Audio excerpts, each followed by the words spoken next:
nos 10 résolutions beauté pour bien commencer l'année. 1. Se démaquiller tous les jours. On a bien dit tous les jours. Même lorsqu'on rentre tard. Même lorsqu'on veut juste s'écrouler sur son lit. Le démaquillage est une étape qu'il ne faut en aucun cas négliger, si on veut éviter la catastrophe. Car oui, c'est le rituel de soin le plus important pour notre peau. Comment voulez-vous que votre peau se régénère la nuit avec toutes les traces de pollution, de maquillage, de sébum accumulés dans la journée? Sans parler du stress que nous lui faisons subir. Alors si vous voulez éviter que votre peau ne s'asphyxie, ne vieillisse trop vite, que votre teint devienne terne, ou que votre peau développe de vilains boutons, ne zappez plus la case démaquillage. NTER2, hydrater correctement sa peau, et écouter ses besoins. Même si on n'en ressent pas forcément le besoin immédiat, que notre peau ne tiraille pas, l'hydratation est également une étape essentielle. Parce que oui, la déshydratation concerne tous les types de peau, et n'est pas uniquement destinée aux peaux sèches.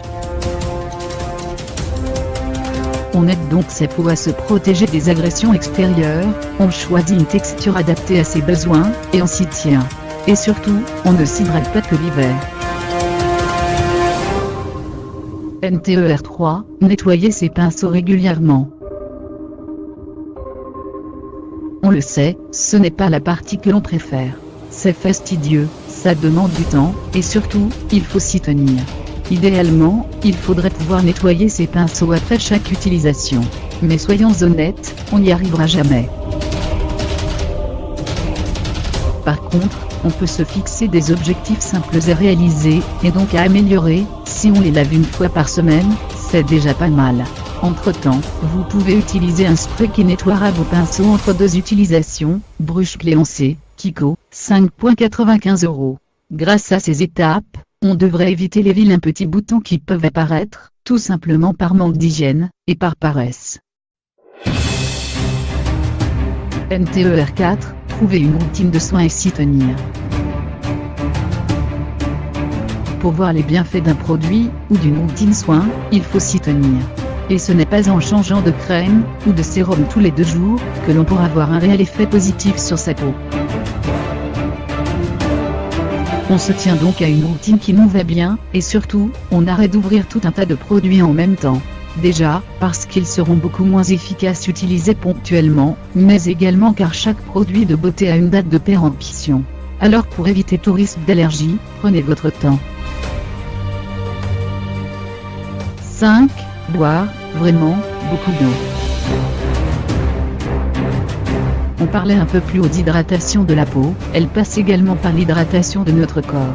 Et même si on le sait depuis toujours, on le répète, il faut boire de l'eau. Beaucoup d'eau. À vous de trouver la solution, la plus adaptée à votre vie, investir dans une jolie gourde, ramener une bouteille d'eau au travail, et vous obliger à la finir avant la fin de journée, c'est à vous de voir. Mais cette année, on le jure, on va le voir ce litre et demi quotidien. 6. Faire des gommages. Éliminer les peaux mortes et obtenir une peau plus douce, ça vous parle? On oublie beaucoup trop souvent l'étape du gommage, pourtant essentielle pour nous aider à régénérer notre peau. Et ce qui est valable pour le visage, est bien entendu valable pour le corps. Alors cette année, on n'oublie pas de gommer toutes ces vilaines peaux mortes, pour avoir la peau la plus douce possible, parce que non, l'hydratation ne suffit pas toujours.